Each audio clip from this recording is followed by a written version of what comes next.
Everyone in the village knows the well is sacred, protected for generations by ancestors who sleep beneath the earth.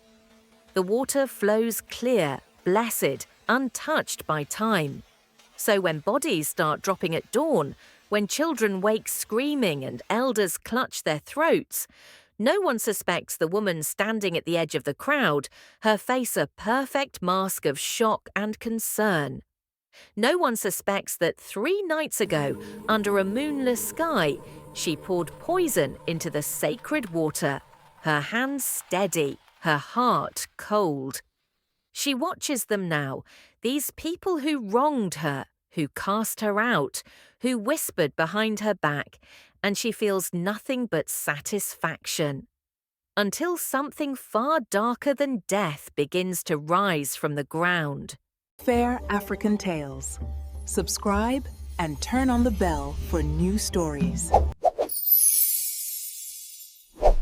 The village square erupts in chaos as the sun climbs higher. Mothers run with limp children in their arms. Fathers stumble and fall, vomiting black liquid that stains the red earth. The market stalls stand abandoned, fruit rotting in the heat, flies gathering in thick clouds. Ada moves through the panic like a ghost, her eyes tracking every victim, counting them silently. 12 so far, the chief's son, the merchant who refused her credit, the women who mocked her barrenness. Justice, she thinks, sweet and perfect justice. But the elders gather at the sacred tree, their faces grim, their voices rising in ancient chants that make the air vibrate. They declare the ancestors are angry, that some violation has occurred, that blood must answer for blood.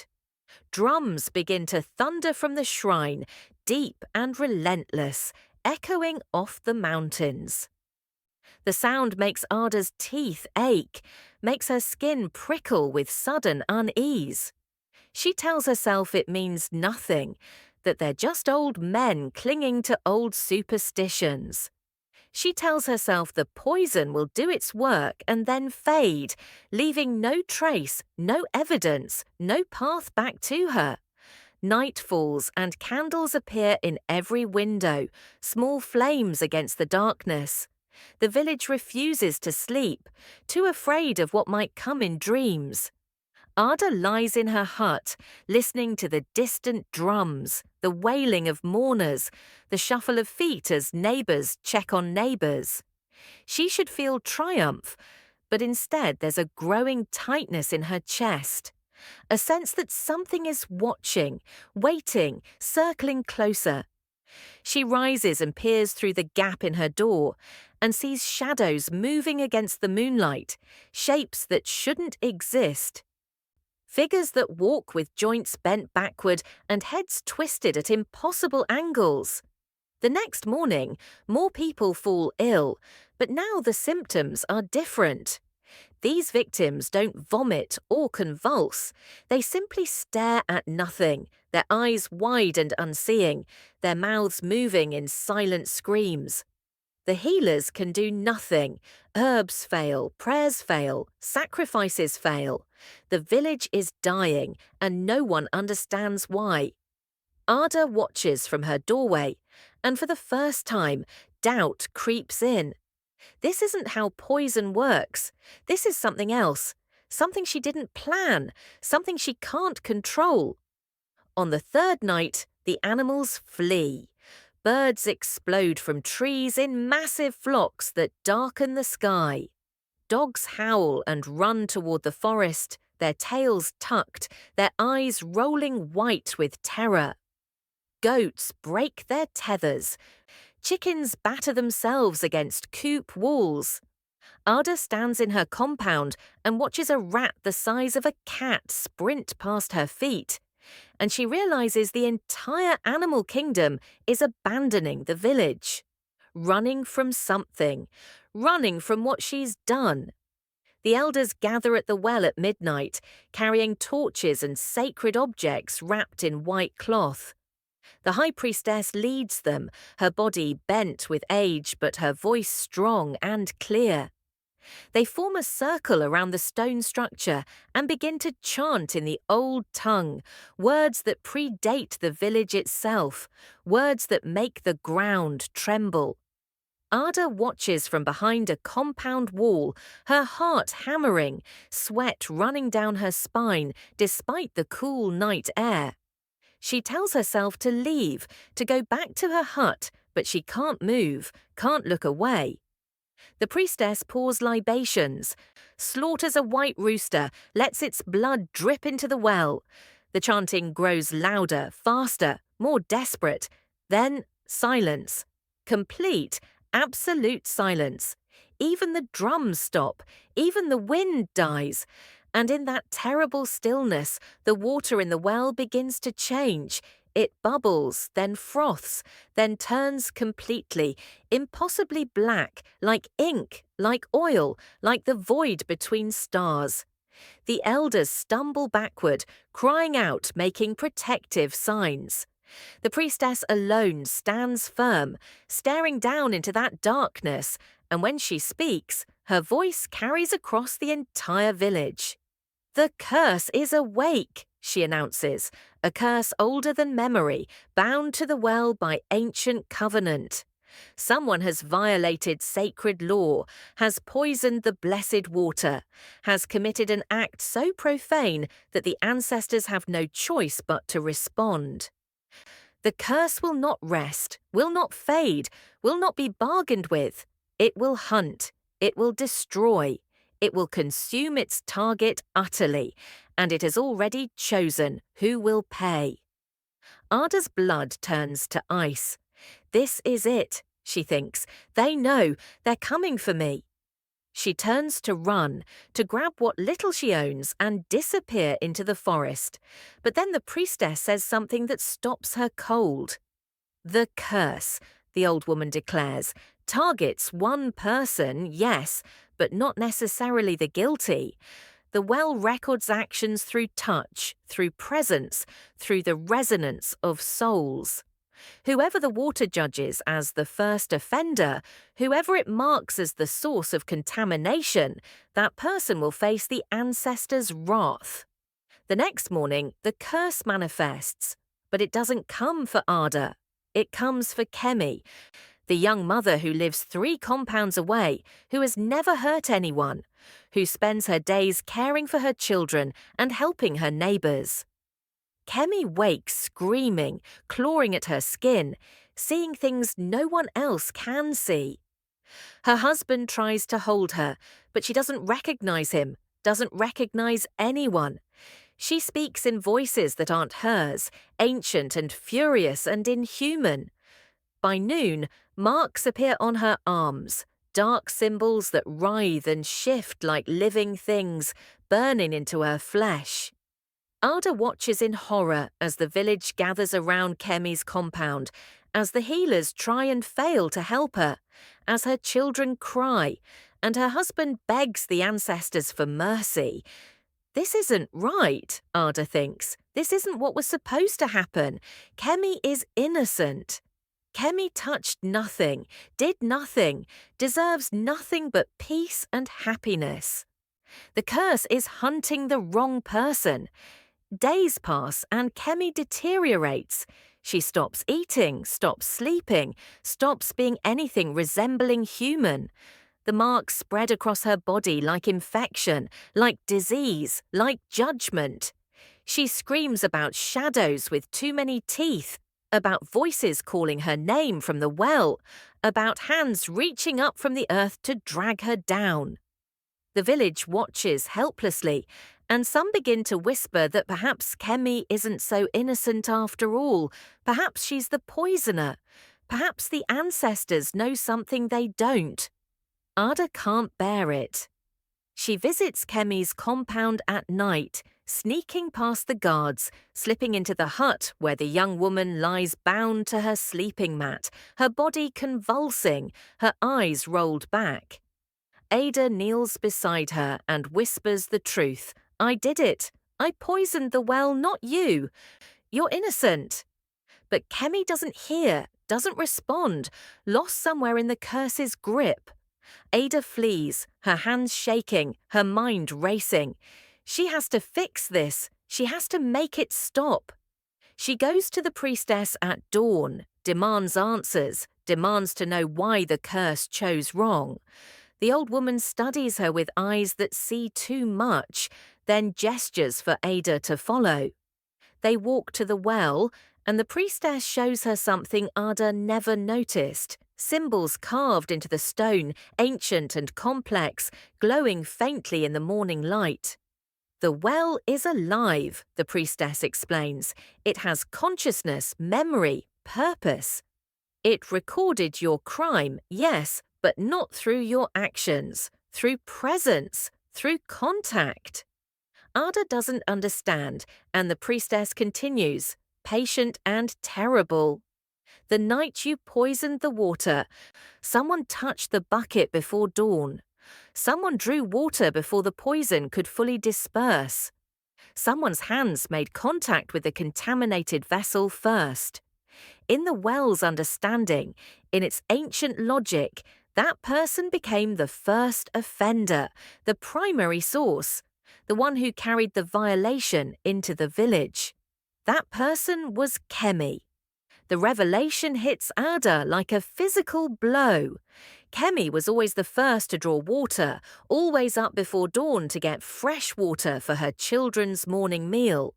She touched the poisoned bucket, carried the tainted water home, and in doing so marked herself in the well's consciousness. The curse isn't wrong, the priestess says quietly. It's doing exactly what it was designed to do, punishing the one it perceives as guilty. The well doesn't see intentions, it sees actions, it sees touch. It sees Kemi's hands on that bucket and nothing else matters. Ada collapses, her legs giving out, her mind reeling. She murdered Kemi without meaning to, condemned an innocent woman through sheer cosmic accident. The curse will kill her, the priestess continues. It won't stop until she's consumed completely, body and soul, unless someone confesses, unless the true poisoner comes forward and accepts judgment. But confession isn't enough, the priestess warns, seeing the intention forming in Ada's eyes. The ancestors demand more than words, they demand proof, they demand trial. Ada must face the spirit bound to the well, must undergo the ancient test of truth, must prove her guilt through sacrifice and courage. Many who attempt the trial die. Most who survive are broken beyond repair. But it's the only way to transfer the curse, to save Kemi, to restore balance. Ada doesn't hesitate. She confesses that night, standing in the village square with everyone watching, her voice steady despite her terror. She tells them everything, the poison, the planning, the reason why. The crowd erupts in fury, in shock, in demands for immediate execution. But the priestess raises her hand, silences them with a gesture, and announces that Ada will undergo the trial at dawn. If she survives, justice will be served. If she dies, the curse remains. The trial begins as the sun rises. Ada is led to the well, stripped of everything but a simple white cloth, her head shaved, her body painted with protective symbols that burn against her skin. The priestess gives her a clay cup and tells her to drink from the well. Ada leans over the stone edge, peers down into that impossible blackness, and sees faces staring back, hundreds of them, thousands, all the ancestors who guard this place, all the souls who sleep beneath. She draws water, and it's thick like blood, hot like fire, wrong in every possible way. She drinks, and agony explodes through her body. She falls, convulsing, vomiting, her vision fracturing into pieces. Then she's somewhere else, somewhere not real, standing in a vast empty space filled with smoke and echoes. The spirit approaches, a thing of shadow and light and ancient fury. its form constantly shifting, never quite solid, never quite visible. It speaks without words, communicates directly into her mind, and she understands that this is judgment. She must confess every detail, every thought, every moment that led to her crime. She must hold nothing back, hide nothing, justify nothing. The spirit will know if she lies. The spirit will know if she tries to diminish her guilt. And if she fails, she dies, and the curse continues. Ada tells everything, her pain, her anger, her desire for revenge. The years of mockery, the shame of barrenness, the way the village treated her like she was cursed, broken, worthless. The night she decided enough was enough, the moment she chose poison over forgiveness. The satisfaction she felt watching them suffer. The horror when Kemi began to pay for her crime. She speaks until her voice breaks, until tears stream down her face, until there's nothing left inside her but truth. The spirit considers, weighs, judges. Then it demands sacrifice. Ada must give up something precious, something irreplaceable, something that defines who she is. She doesn't understand what that means until the spirit reaches into her chest, not physically but spiritually, and tears something loose.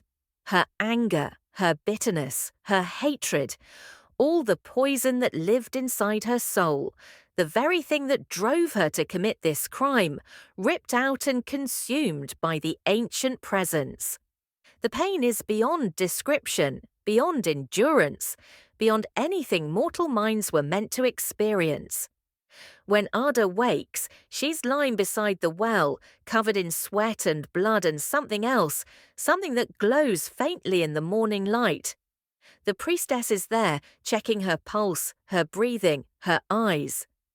"The trial is over," the old woman says softly. "You survived. The curse has transferred. Kemi will live. But you are marked now, forever, as the one who poisoned life itself and the one who saved the innocent. The village will never forget. You will never forget." Ada staggers to Kemi's compound, supported by guards who no longer look at her with fury, but with something more complex, something between contempt and grudging respect.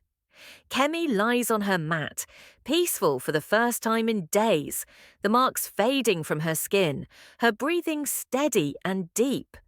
Her children sleep beside her, their faces relaxed, their nightmares ended. Ada watches them and feels something break apart inside her chest, something that might be relief or grief or both. The village gathers for the cleansing ceremony. The well is purified with sacred water brought from a distant stream, blessed by 7 priests, poured in at dawn by innocent children who've never known sin.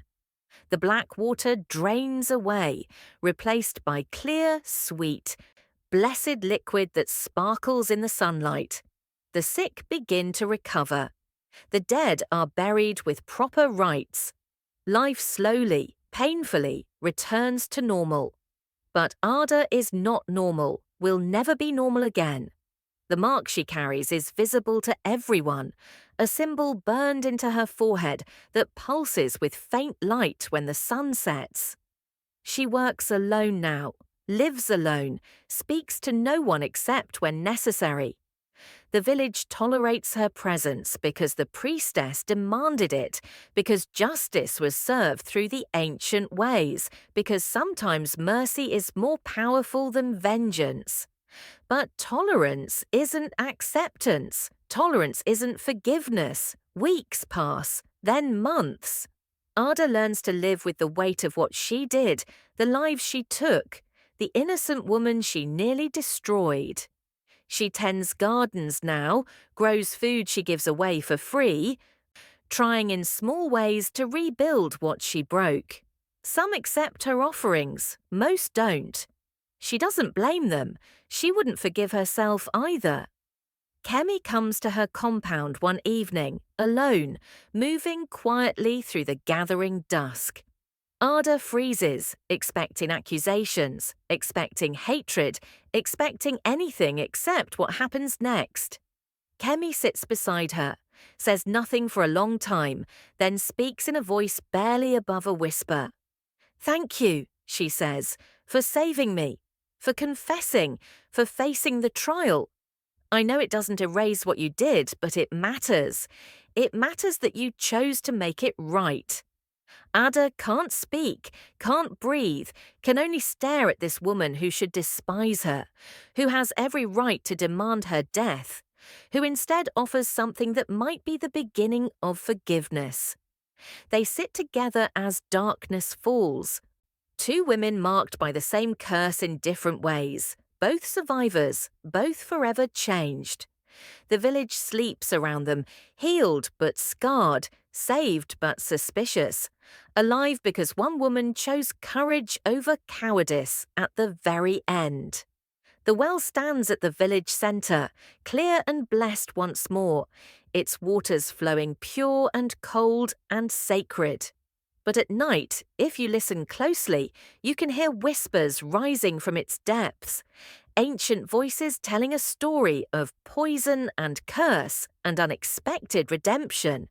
The story of a woman who tried to commit the perfect crime and learned that in this village, under these ancestors, there is no such thing as perfect. There is only truth, terrible and absolute, and the price we pay for our choices, which lasts forever.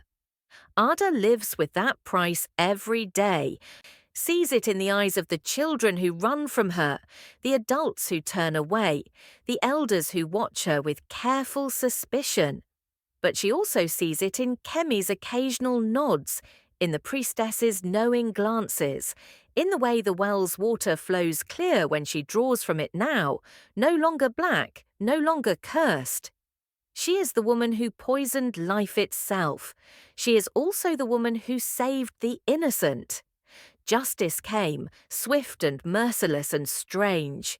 And now she carries its mark, visible and permanent, a reminder that the ancestors see everything, judge everything.